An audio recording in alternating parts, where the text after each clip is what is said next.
Brasília, a cidade que determina o rumo dos 210 milhões de brasileiros. Um lugar que desperta desconfiança em muita gente, e não é sem razão. Você sabe do que eu estou falando. Mas nos últimos tempos, o Brasil está começando a mudar. E goste ou não, essa mudança passa por aqui. Em uma era de fake news, onde a credibilidade da grande mídia se destrói a cada dia, o cidadão quer conhecer de perto a verdadeira revolução que vem ocorrendo em nosso país. Políticos, artistas, ativistas, personalidades de diversos setores que impactam a vida do povo brasileiro vão estar aqui. E você vai conhecer a verdade, descobrindo o que o Brasil precisa saber.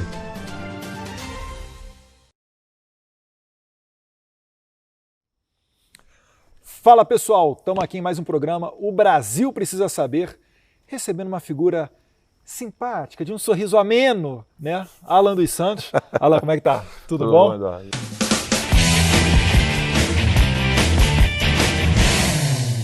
Alan, começando o programa, primeiro, fala um pouquinho do seu passado, quem é você, porventura quem não te conheça, e também o que é o Terça Livre, que produtos que oferece, o que faz na rede social, enfim, uma explanação inicial para o pessoal. Bem, o Terça Livre ele surgiu depois que eu voltei dos Estados Unidos, onde eu trabalhava no Church Militant, um canal católico, né, que funcionava como um canal de YouTube, um site próprio de transmissão e de vídeos, com um serviço premium, freemium, né, de graça e pago, e só que era um público fechado, público católico. E aí, quando eu voltei, eu, Rodolfo Loreto, Ítalo Lorenzon e Thiago Rachid, nós criamos o Terça Livre no intuito de querer falar não apenas para o público católico, a gente queria falar para o público conservador em geral. A gente montou o Terça Livre só para poder fazer um trabalho de media watch, de pegar o que a mídia estava falando e mostrar as incoerências ou a coerência, né? Ou seja, elogiar um artigo ou outro e denunciar as mentiras. E aí, só que nós não tínhamos recursos nenhum, a gente só usava o computador, um computador que foi doado pelo Dr. Ítalo Marcilli, né? O primeiro computador que a gente usou foi doado por ele. Tinham 3 pessoas assistindo a live, e eu suspeito que eram os participantes que estavam tentando ver se estavam online ou não, entendeu? Essa foi a primeira live nossa. E ali a gente fez o programa. Depois a gente começou a fazer entrevistas. Isso aí tem quanto tempo, mais ou menos? Novembro de 2014. Tá, ok. Então, 18 de novembro de 2014 nós iniciamos o Terça Livre. 6 anos aí. Isso. E já que está falando de recurso, quem é que financia o Terça Livre? Como é que o canal se mantém hoje? Porque na imprensa a gente já viu gente até acusando que a Você Secom, eu pagava aluguel, a Secom deu dinheiro, a matéria da famosíssima Patrícia Campos Melo, né, a jornalista do Furo da Folha de São Paulo. Quem é que financia o Terça Livre e que história é essa aí de Secom? Tem alguma ajuda? Não, zero. Então, quem financia o Terça Livre são os seguidores, né, que ou doam ou compram produtos. E aí o primeiro produto surgiu com o Terça Livre Cursos, que hoje chama-se Terça Livre Escola. E aí a gente montou esse Terça Livre Escola com aulas, várias aulas. Você tem latim, filosofia, história do Brasil, inglês, francês, espanhol. Você paga R$ 9,90 por mês e tem acesso a todas essas aulas. Enquanto você está pagando o curso, você pode assistir todas as aulas.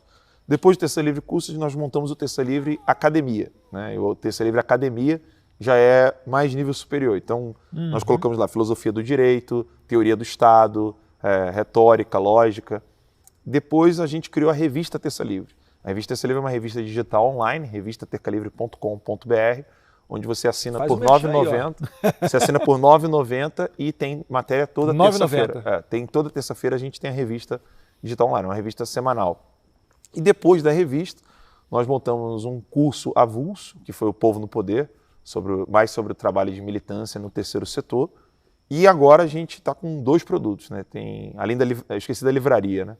Nós temos a livraria também, que a gente ganha comissão, e agora a gente está com outro produto que tem comissão também, que é a loja.tercalivre.com.br, onde você pode comprar caneca, camisa, e nós agora estamos com o diário tercalivre.com.br, que é onde você recebe um PDF diário de tudo que foi falado nos nossos vídeos. Você vai receber o PDFzinho ali, você vai ler todos os assuntos que foram tratados. Com esses produtos, mais as doações, né? No caso de doação, nós tínhamos doação no Apoia-se, agora nós temos a nossa própria plataforma de doação, que é o eufinancio.tercalivre.com.br, e nós tínhamos as doações de Super Chat e membership, né, de membros no YouTube, onde o YouTube repassa 70% do valor que a pessoa doou. Então 30% fica com o YouTube, 70% vem para nós. Aí é dessa maneira que a gente consegue financiar todo o trabalho do Terça E Livre. falando em Apoia-se, eu me lembro de uma sessão na CPMI das fake news, que você esteve presente lá, depondo, né, na condição de quase réu, os brabos lá botando o dedo na sua cara. E, salvo engano, até o Alexandre Frota, ele queria abrir o seu Apoia-se. Qual que é a intenção que você acha de um deputado em querer saber, né, mesmo sem ter nenhum cometimento de ilícito por parte do Terça Livre, que ninguém conseguiu apontar nada, nem fake news, nem nada, qual você acha que é o objetivo daqueles deputados, não só, vamos dizer aí, do Alexandre Frota, que queria ter acesso às pessoas que estão no seu Apoia-se, né, em tempos de Sleeping Giant, mas qual é a intenção dos deputados nessa CPMI? Tentar criar narrativa, né? Porque o que impede qualquer pessoa de financiar um site conservador? Nada, não tem nenhuma ilegalidade. Querem criar uma narrativa de que, pelo Terça Livre ter uma série de produtos e vender bastante, né? Graças a Deus isso acontece, eles queriam criar a narrativa de que alguém estaria colocando muito dinheiro no Terça Livre. Só que eu sempre fugi disso, eu já tive conversa com várias pessoas. Seja legal esse tipo de coisa. Não, sim, mas eu sempre fugi. Por quê? Porque se você tem, por exemplo, 70%, 40%, 60% da sua fatia concentrada em uma única pessoa, se amanhã você fala alguma coisa que essa única pessoa não gosta, ela vai dizer assim, ó, não te financio mais. Então eu sempre gostei de pulverizar a base de apoio e dos produtos, etc. Porque aí se eu perco eu tenho 1.000. Se eu perco 2, eu continuo tendo um pouco menos. Então não tem relevância, ninguém vai conseguir ter uma função de dizer, você pode falar sobre isso, você pode falar sobre aquilo, você não pode fazer isso. Eu sempre fugi disso.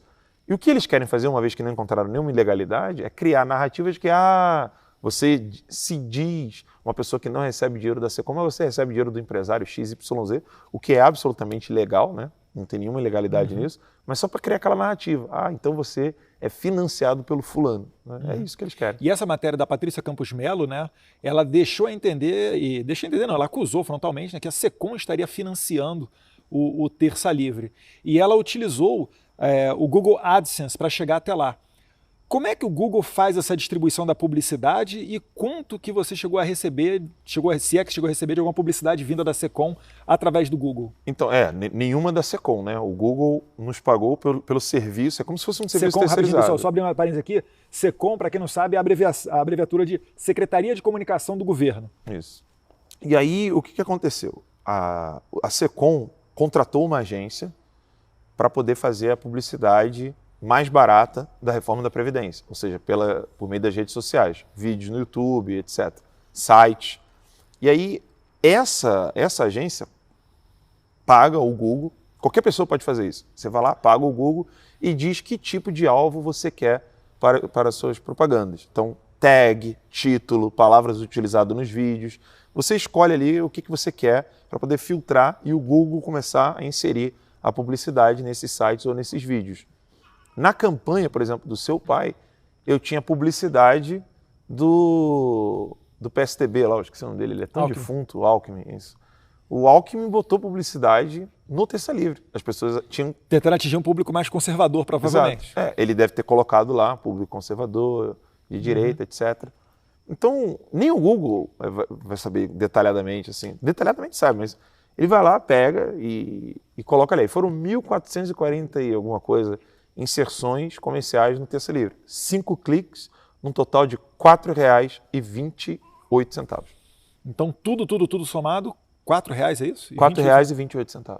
E deu para a Patrícia Campos Melo dar esse furo aí jornalístico. Patrícia Campos Melo, Nando Moura, Arthur Duval, MBL, todos eles falaram, agora sim, agora nós temos algo para poder falar que esse cara não recebe nada da Secom. Ele vive dizendo que não recebe nada da Secom, ele mentiu na CPMI. Eles gravaram um vídeo dizendo que eu estava mentindo na CPMI. E outra coisa, isso daí é para tentar talvez equiparar o que hoje o maior portal conservador do Brasil às atitudes do PT, que, né, as suspeições, vamos mais além, os fatos concretos de financiamento do PT para blogs de esquerda são notórios. Como é que funcionava esse financiamento nos tempos de Lula e Dilma a blogs, Carta Capital, enfim, esse pessoal de esquerda que ninguém diz que é gabinete do ódio? Então, um dos 4 vídeos mais assistidos no meu canal é o Mourão dando uma resposta para uma jornalista da Folha no Rio Grande do Sul, o editorial do Estadão, no segundo turno, e acho que o terceiro vídeo mais visto é um vídeo que o PT tirou do ar, eu coloquei no Bichute e deixei um trecho dele ali no meu canal e deixei o link lá na descrição. é uma funcionária ali do PT combinando o pagamento com mais 3 assessores ali, combinando o pagamento de inserção comercial da Banco do Brasil, Caixa Econômica e companhia, nesses blogs e nesses sites. E aí nenhuma autoridade grande se revoltou com até relação hoje, a isso? Até hoje nunca. Até hoje nada. Tá lá, o vídeo tá ali, o vídeo tá comprovando tudo. Eu deixei um link no archive com um link salvo, né, que você pode deletar da internet, mas fica em cache. Eu deixei um link lá mostrando todo o tutorial para a pessoa poder fazer isso.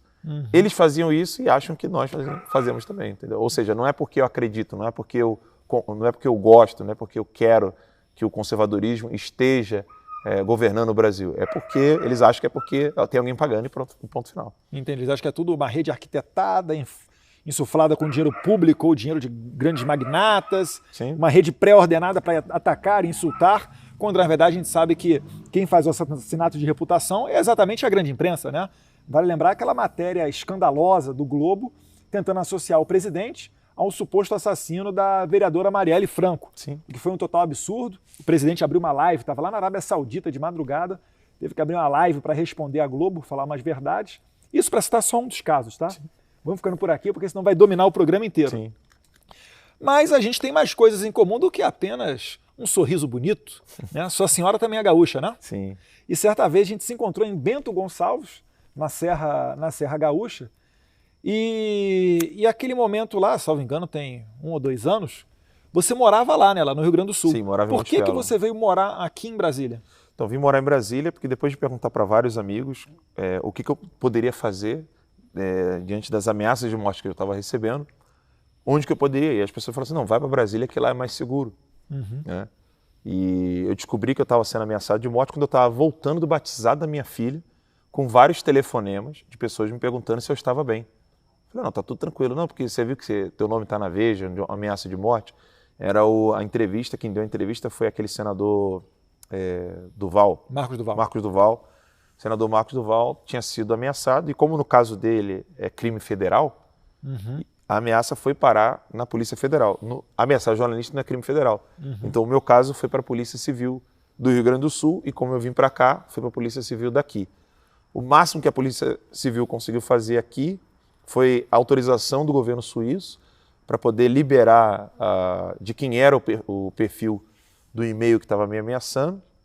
E quando ele conseguiu isso, descobriram que ele estava usando uma máscara de IP nos Estados Unidos. Ou seja, até hoje não se sabe quem era que estava me ameaçando. Mas aí ele mandava e-mail de cópia para vários grupos da Deep Web, além de colocar para vários governos, vários políticos com dados, meus dados pessoais, dados da minha irmã, da minha mãe, da minha família.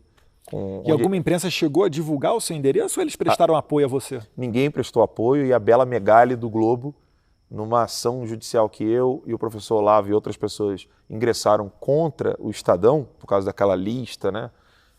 Ela foi lá e publicou a ação com o meu endereço e o endereço do professor Olavo. A Bela Megali divulgou meu endereço, né? sem querer querendo. Deixar ali à disposição o endereço. Isso, e divulgou meu endereço. E aí eu falei, não, eu não posso mais ficar aqui no Rio Grande do Sul. Aí foi quando eu vim para cá. E aí, indo um pouquinho mais além para fatos mais recentes, a gente teve recentemente agora a questão de um cumprimento de mandado de busca da Polícia Federal na sua casa. Isso. Por que a Polícia Federal veio bater na sua casa? Qual o crime que estão te acusando?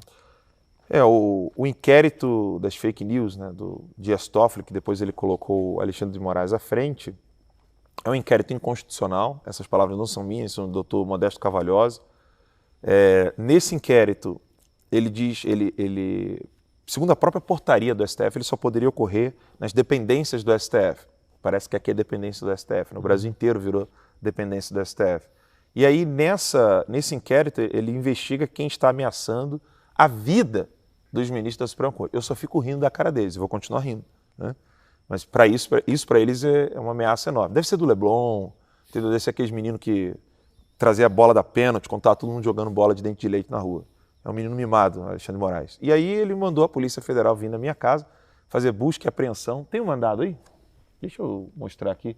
No mandado de busca e apreensão diz: fica autorizado desde logo a autoridade policial o acesso aos documentos e dados armazenados em arquivos eletrônicos apreendidos no local de busca, contidos em quaisquer dispositivos. E mais adiante ele diz: Deverá a autoridade policial responsável evitar a exposição indevida, especialmente no cumprimento da medida, abstendo-se de toda e qualquer indiscrição, inclusive midiática, bem como o uso de armamento ostensivo. Não foi o que aconteceu. 6h30 da manhã, o delegado chegou assim a gritar o meu nome no portão. Alan, Alan.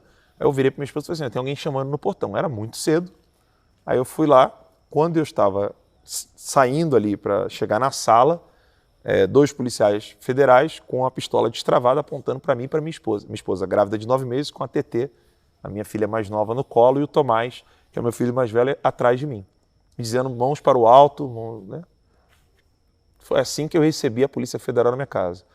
Vasculhando meus ternos, minhas calças, minhas cuecas, as roupas íntimas da minha esposa, todo o armário, tudo. Vasculharam toda a casa, e inclusive a empresa, que era uma coisa que meus advogados insistiram muito. Né? Vocês estão aqui para buscar alguma coisa do Alan dos Santos. Aqui no mandado não diz nada sobre o Terça Livre.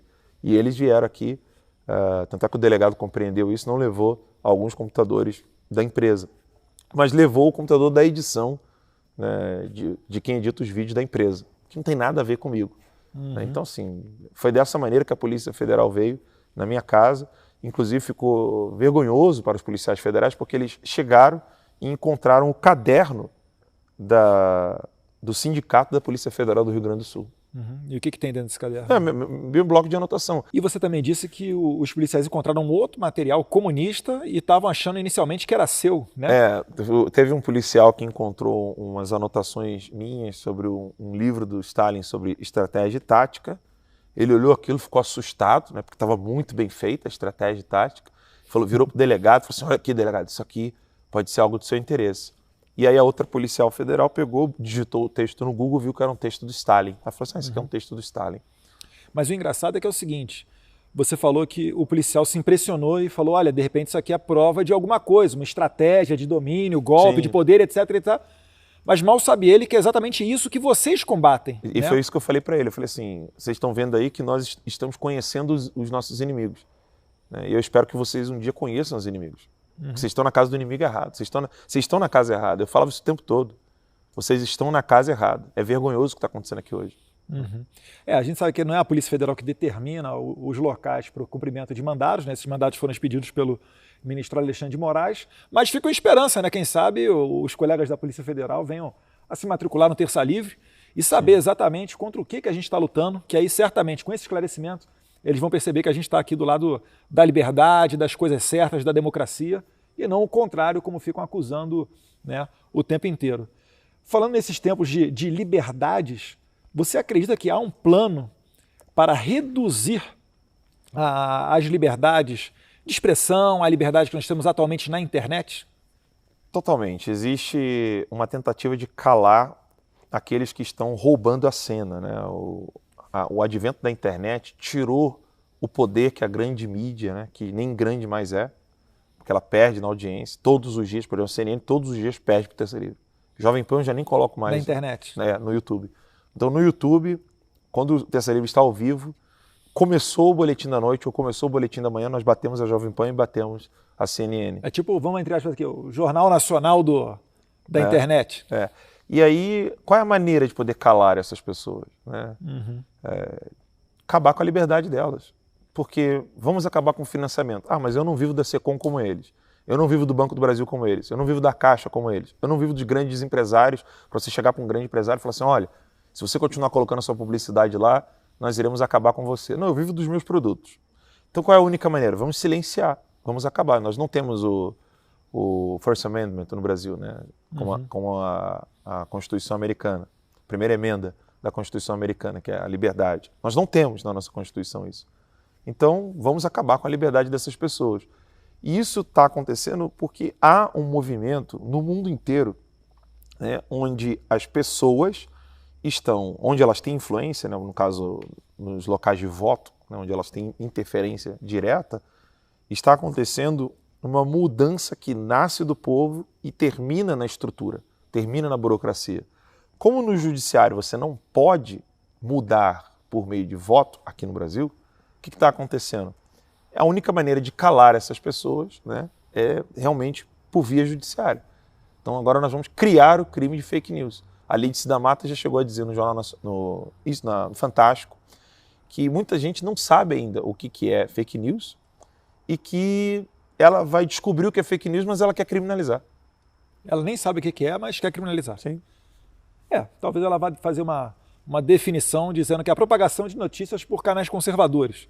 Porque, na verdade, a gente viu aqui o cumprimento de um mandado de busca expedida por um ministro da Suprema Corte e por supostamente fake news e ofensas contra os ministros da Suprema Corte. Só que você não vê essa mesma disposição quando você tem ali na internet agora mostrando vários vídeos, por exemplo, da Joyce Hasselmann esculhambando com o Supremo Tribunal Federal, ou do Arthur Mamãe Falei. Enfim, parece que o negócio é direcionado. Você sente que é um direcionamento, então, contra os conservadores? Com certeza. Não tem nenhuma busca e apreensão em Joesley Batista, não tem uma busca e apreensão em MST, CUT, Boulos, que disse no Palácio do Planalto que, se fosse necessário, pegaria em armas. Nunca teve isso. Aí você citou aí a Joyce Hasselmann falando nos vídeos dela contra a Suprema Corte, o Arthur, o Renan do MBL. Só para deixar claro, a gente não quer que eles sofram mandado de busca também, não. A gente só quer ter o mesmo direito, porque nós não somos seres inferiores, né? Exato. E aí não se tem isso e, óbvio, é direcionado. Eles não estão preocupados com a Suprema Corte. A Suprema Corte é um prédio. Entendeu? Os ministros é que são pessoas. Né? Você não tem como ofender um prédio. Como é que você vai ofender um tijolo, um vidro? Então você não é a favor de extinguir o STF? Não. Só para deixar claro aqui, caso alguém ainda tenha essa ideia na cabeça. Sim, e aí o que as pessoas estão fazendo é mostrar a sua indignação não com relação à pessoa do ministro, mas com relação às atitudes dos ministros, sobretudo a do Alexandre de Moraes. Então, não é uma indignação com relação à pessoa, mas às suas ações. Então, eles estão achando que você se indignar em relação a uma decisão é você se indignar contra a pessoa. Ah, você agiu mal, então eu quero você na guilhotina. Não é isso. As pessoas só querem que eles parem de agir dessa maneira. E eu sou uma delas. E fazer uma pergunta. Em São Paulo, teve uma manifestação na residência, na porta, né, do condomínio ou da casa, enfim, do ministro Alexandre de Moraes. 2 dessas pessoas foram presas e seguem presas até a data dessa gravação, que elas continuam presas, uma delas até de certa idade, junto a criminosos comuns, né? Tamanho o arbítrio e a sanha ditatorial do ministro Alexandre de Moraes. Você não teme ser preso nenhum dia, não? Temer a gente sempre teme, né? Eu não vou dizer assim, vou ficar aqui de peito aberto, mas eu acho que é necessário lutar até o fim. Eu não vou parar. Se eles quiserem vir aqui me prender, eu tenho essa conversa várias vezes com a minha esposa. Olha, vai procurar pessoa tal, pessoa XYZ, o que você precisar de dinheiro, essas coisas, se eu for preso, mas eu sei que eu não vou parar. E é impressionante, né? Porque o apetite e a vontade de acelerar as coisas contra qualquer pessoa, né, de viés conservador, ela já é notória. Você vê só, no depoimento do Moro, o Moro foi ouvido, depois de sair do governo, óbvio, né, soltando marimbondos contra o governo, tudo se mostrando falácias. Essas sim deveriam ser taxadas como fake news e não são. Mas, quando o Moro saiu, a oitiva dele na Polícia Federal foi feita por delegados da Polícia Federal conhecidos do Moro, né, os indicados por Disney Rossetti, pessoa que foi superintendente da Polícia Federal em São Paulo, ao mesmo tempo que Alexandre de Moraes era secretário de Segurança Pública. Ou seja, pessoas muito próximas. Para quem não lembra, até quando Alexandre de Moraes era secretário de Segurança Pública e antecipou uma operação da Lava Jato, publicamente, porque no dia seguinte prenderam Palocci, ele teve que negar, não, olha, não foi o Disney Rossetti que me passou, não, enfim. E esses foram os delegados que ouviram Moro em um sábado, numa emenda de feriado. Você vê que se o STF, de maneira geral, tivesse tanta vontade política para agir contra verdadeiros detratores, né, da República, mensaleiros, o pessoal do Petrolão, a própria prisão do Lula, né, que se arrastou tanto tempo, os filhos dele, esses sim, filhos problemáticos, né, não filhos que correm atrás de aprovação de acordo de Alcântara, presidem a Credem, assessoram o presidente, ralam e trabalham, quem sabe a gente não teria um país melhor, né? Eu acho que todos os instrumentos, eles estão aí. É só a democracia funcionar de maneira, vamos dizer assim, pujante, como deveria ser no papel. Só para citar aqui o nome das pessoas que estão presas, é o Antônio Carlos Bronzeri e o Jurandir Alencar. E Alan, quase chegando no final aqui do nosso bate-papo, te perguntar quais são os desafios do Terça Livre e o que o Terça Livre pensa para o seu futuro, ainda mais nesse cenário com tanta bloqueio, deletando tweets e posts das redes sociais a contragosto dos autores. O objetivo do Terça Livre é acabar por completo com toda essa imprensa. Eu quero ser maior que todos eles. Todos. Mais do que a CNN, que tem aquele eu quero ser maior, bonitão lá, mais do que a Globo, maior, que domina o Jornal Nacional. Eu quero ser maior que todos eles. Esse é meu objetivo. Não vou descansar enquanto não chegar lá. Tanto é que as pessoas perguntam... É audacioso. Tanto é que as pessoas perguntam, você quer virar político, quer se lançar na política? Eu falei assim, não, eu quero destruir essa imprensa por completo. Eu quero ficar muito maior do que todos eles. E eu tenho uma listinha de nomes que quando eu ficar rico, que eu vou ficar muito rico ainda, quando eu ficar rico, quando esses jornalistas vierem mendigar emprego, eu vou negar. Uhum. Esse é o objetivo do Terça Livre. Agora, os desafios são muitos, né? Porque eu quero fazer isso de um modo muito diferente. Hoje, o formato de TV, ele já é um formato que já não tem mais o lucro que tinha antes, ou seja, gasta-se mais do que se pode alcançar numa TV. Então, a TV, como nós temos no Brasil hoje, ela é um formato muito caro e ela serve mais como um poder político, eleitoral, né? Poder de barganha. Eu vou lá, eu vou acabar com a tua raça e aí você faz o que eu quero. Porque financeiramente ela já não serve mais para nada. É só a pessoa que está me assistindo em casa agora fazer o cálculo. Vai lá, pega a lista, pede um amigo teu publicitário, né? Pede um amigo teu publicitário em casa e pergunta assim, quanto é a inserção do comercial do Jornal Nacional de sábado, do Jornal Nacional dia de semana, dos programas, pega todo o dinheiro que eles recebem de publicidade e calcula com o gasto que eles têm de folha salarial. Você vai ver que não bate, não fecha a conta. Então alguém perguntaria assim, mas peraí. Essa bomba vai explodir. Não, e como é que eles vivem, né? Eles não vivem. Esse é o problema. Eles vivem de barganha e de poder político, eleitoral. E aí você consegue diminuir os seus custos. Uma outra via que você consegue na TV, além da barganha política eleitoral, é você ter uma agenda onde você vai poder estabelecer o que as pessoas têm que consumir. E aí você pode lançar produtos e aí você ganha. Enfim, é assim que funciona a TV. Uhum. Só que ela é muito cara, você tem que pagar o governo, você tem que ter antenas caríssimas, você tem que ter câmeras caríssimas. E isso está morrendo, falando de tecnologia, está morrendo no mundo. Então o surgimento dos próprios vídeos de YouTube, ou de programas, de podcasts, ou de programas de rádio com vídeo, é o futuro. Por isso que a Jovem Pan está num modelo que realmente funciona. Esse modelo ele é barato, você não precisa pagar aquele salário absurdo, que é o da TV, e você consegue produzir um conteúdo com câmeras mais simples, microfones mais simples, você não precisa ter aquela grua, aquela câmera que vem chegando, assim, tem que ter aqueles teleprompters todos, você não precisa ter toda aquela estrutura de estúdio, você pode fazer algo de maneira mais simples. E nos Estados Unidos isso está acontecendo muito, então você tem ali os âncoras, em alguns programas que ainda são num formato caro, mas você já está caminhando para um formato bem mais enxuto para a TV. Aqui no Brasil isso não chegou ainda, porque a linguagem da TV brasileira ela ainda é muito formal, né? Uhum. Quem deu esse primeiro passo, já influenciado pelos Estados Unidos, foi o Paulo Francis, no Manhattan Connection. Ele foi o primeiro a mostrar como era a mídia americana. Ele inseriu isso aqui no Brasil. Enquanto que o Brasil ainda continua naquele formato de boa noite, as notícias de hoje serão blá blá blá, aquela coisa congelada, você tem o Paulo Francis quando o Caio Cego, né? Que o nome dele é Caio Blinder, né? Em inglês é blind, então o Caio Cego pegava um jornal e falava assim, Francis, o que você me diz desse comentário, dessa charge que fizeram para você aqui? O Paulo Francis pegava, desponta por anonimato, aí jogava o jornal no chão assim, entendeu? Então, essa é a mídia americana. Eu tava achando que era o Siqueira, pô. Não, pois é, então o Siqueira é fruto disso, né? Então o Paulo Francis foi o primeiro e a gente teve no Paraná, me lembra o nome dele aí? O Alborguete, né? Uhum. Você teve o Alborguete. Ela com o cacete.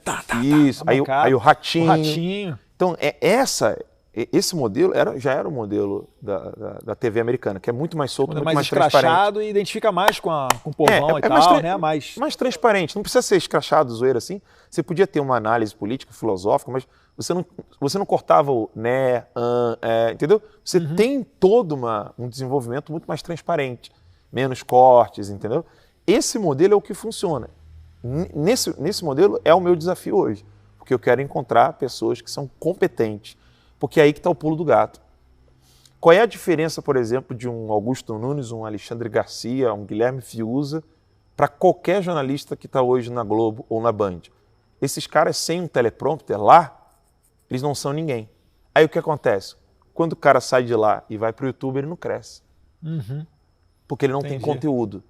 Ele não tem um texto no teleprompter para ficar lendo e mostrar que ele é capaz, que ele é competente.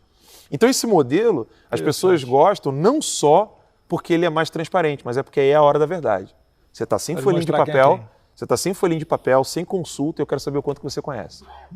E até me lembrou, no começo você falou de audiência, e eu cheguei a postar uma live que a gente fez essa semana, né? E ultrapassou ali 120 mil pessoas assistindo ao mesmo tempo, tá, gente? Simultâneo. Simultaneamente. Esses 120 mil tinha gente que entrava, saía, não sei o quê, mas ficava mantendo ali entre 110 e 120 mil pessoas. Só para você parar para imaginar, isso é mais do que a atual lotação do estádio do Maracanã. Então você imagina você estar ali parado, falando para um público do tamanho do Maracanã, ou 2 vezes o Morumbi, 2 vezes o Parque Antártica. E, enfim, com uma estrutura dessa daqui, né? Se você for falar do segundo colocado, que é a CNN não chegava nem a 1/3 disso. E a CNN tem 400 jornalistas, tem um prédio inteiro aqui. Estou fazendo referência à CNN, mas poderia fazer de qualquer outra grande imprensa, né? É que a CNN é a mais jovem, então está injetando mais dinheiro agora e vai quebrar. No seu empreendimento. Exatamente por causa desse modelo. Ela vai quebrar porque ela veio como uma TV. Olha eu dando dica de business aqui, eu não deveria dar, né? Dando dica de business para meus adversários. O único modelo que se mantém é o da Jovem Pan. O da CNN vai quebrar, porque a folha salarial é de uma TV. Bem também na parte virtual. É porque o salário do jornalista da CNN, ele tem que ser equiparado ao salário de um jornalista da Record, do SBT e da Globo. O da Jovem Pan não. O da Jovem Pan recebe quase 10 vezes menos. E aí você consegue manter o cara lá. E é um modelo muito mais barato. Então a CNN ela tem data para acabar. Ela vai quebrar. Tá aí a dica aí. E Alan, antes de terminar, a gente sempre aqui presenteia o entrevistado com um livro. E esse livro aqui, esse sim escrito por um jornalista investigativo, Leonardo Coutinho, que inclusive atualmente não mora nem mais no Brasil.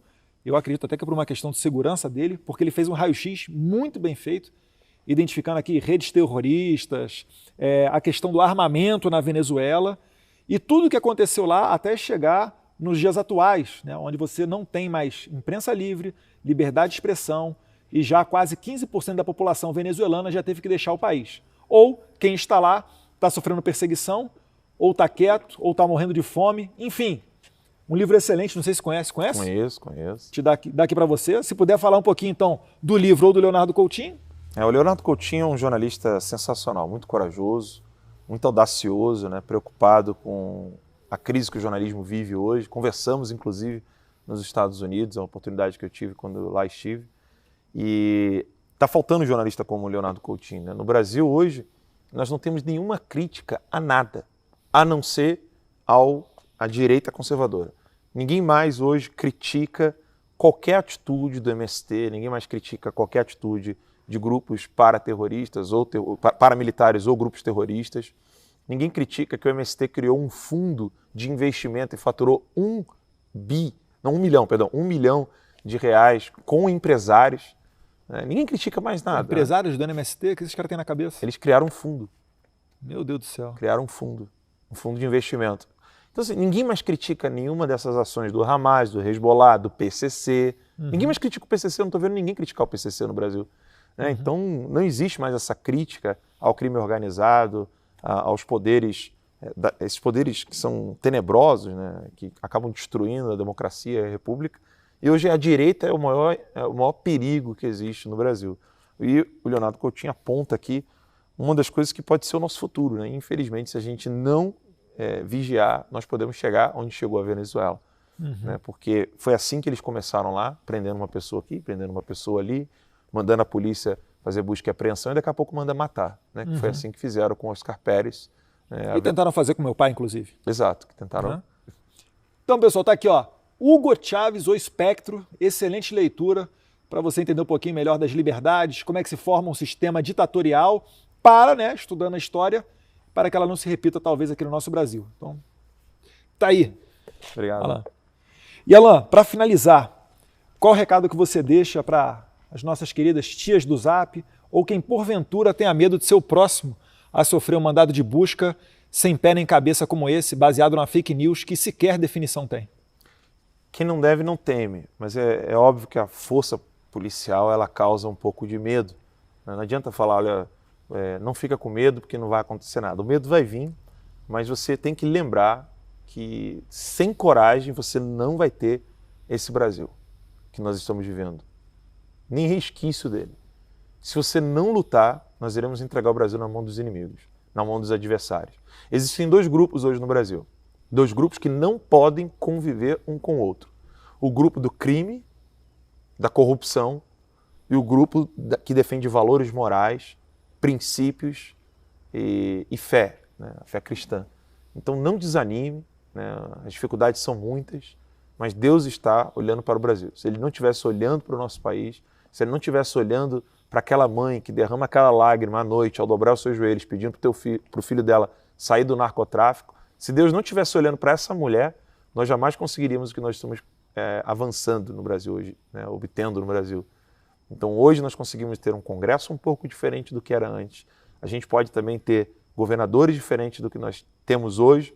Nós podemos ter prefeitos diferentes, nós podemos ter um Ministério Público diferente, nós podemos ter uma universidade diferente. Depende de nós. Nós não podemos parar de lutar.